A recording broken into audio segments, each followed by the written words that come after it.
संजय राऊत, कुंभकर्णाचं नाव घेण्यापेक्षा तुम्ही स्वतः अहंकारी रावण आहात.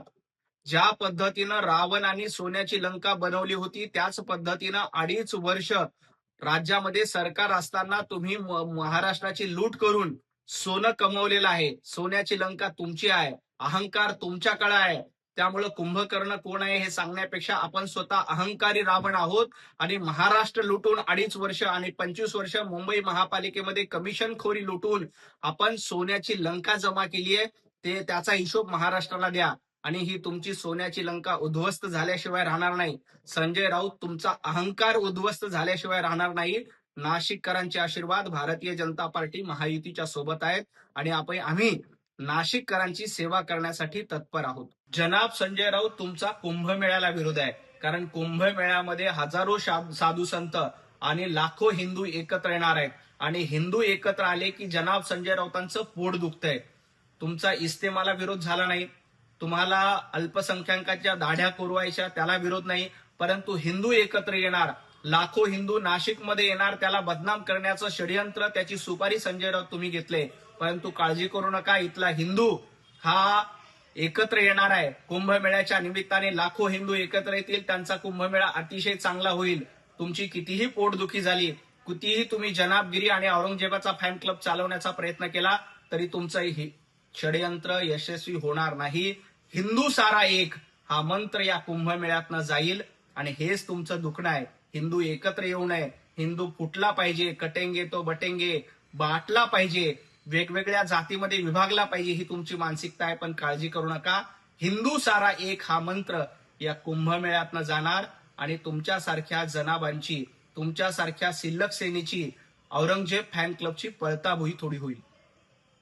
नाशिक मधले खड्डे बुजवण्यासाठी नाशिक महापालिका, तिथलं जिल्हा प्रशासन अतिशय सक्षम आहे. संजय राऊत तिथं जाऊन नौटंकी करण्यापेक्षा आपल्या पक्षामध्ये उभाटा गटामध्ये मोठमोठे खड्डे पडलेत, अख्खा पक्ष खड्ड्यामध्ये गेलाय, तो पक्ष वाचवण्याचा प्रयत्न केला. कारण नाशिकची जबाबदारी ही माननीय मुख्यमंत्री देवेंद्रजी फडणवीस साहेबांनी, गिरीश महाजन साहेबांनी घेतलेली आहे. त्यामुळं नाशिकचे खड्डे बुजवण्याचं काम युद्ध पातळीवर सुरू आहे.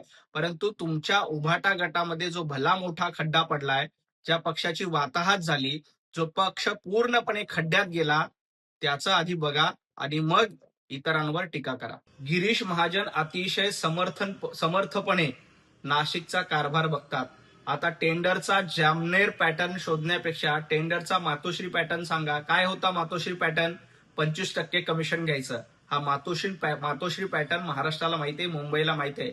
आणि याच मातोश्री पॅटर्नवर 2-2 मातोश्री उभ्या केल्यात संजय राऊत तुम्ही. त्यामुळे तुम्ही जामनेर पॅटर्न शोधण्याआधी जो मातोश्री पॅटर्न तुम्ही ठरवलाय, 25% कमिशन घ्यायचं, दुसरी मातोश्री उभी करायची, गटारामध्ये पैसे खायचे, टॉयलेटमध्ये पैसे खायचे, खड्ड्यामध्ये पैसे घ्यायचे, हा धंदा तुमचा आहे, ही परंपरा तुमची आहे. कमिशन खोरी आणि खंडणी वसूल करणं ही परंपरा तुमची आहे. त्यामुळं मातोश्री पॅटर्न काय होता एकदा महाराष्ट्राला आणि मुंबईला सांगा आणि मग जामनेर पॅटर्नच्या गप्पा करा. कुणी टॉयलेटमध्ये पैसे खाल्ले, शौचालयामध्ये पैसे खाल्ले हे शोधण्यापेक्षा मुंबईमध्ये गटारातले पैसे देखील संजय राऊत तुम्हाला कमी पडत नव्हते. मिठी नदीचा गाळ काढताना तुम्ही पैसे खाल्ले, मुंबईचं गटार साफ करताना 25 वर्ष तुम्ही पैसे खाल्ले आणि आज नाशिकमध्ये जाऊन शौचालयाचा घोटाळा करताय. तुमच्याकडे एक पुरावा नाही, एक कागद नाहीये, परंतु मुंबई महापालिकेमध्ये गटारामध्ये कमिशनखोरी केल्याचे शेकडो पुरावे आहेत. तुमच्या लोकांना अटक देखील झाली आहे. त्यामुळं ज्यांनी गटारात पैसे खाल्ले, ज्यांनी मिठी नदीमध्ये घोटाळा केला, त्यांनी नाशिकमध्ये जाऊन बोंबाबोंब करण्यापेक्षा आत्मपरीक्षण करावं. एबीपी माझा, उघडा डोळे बघा नीट.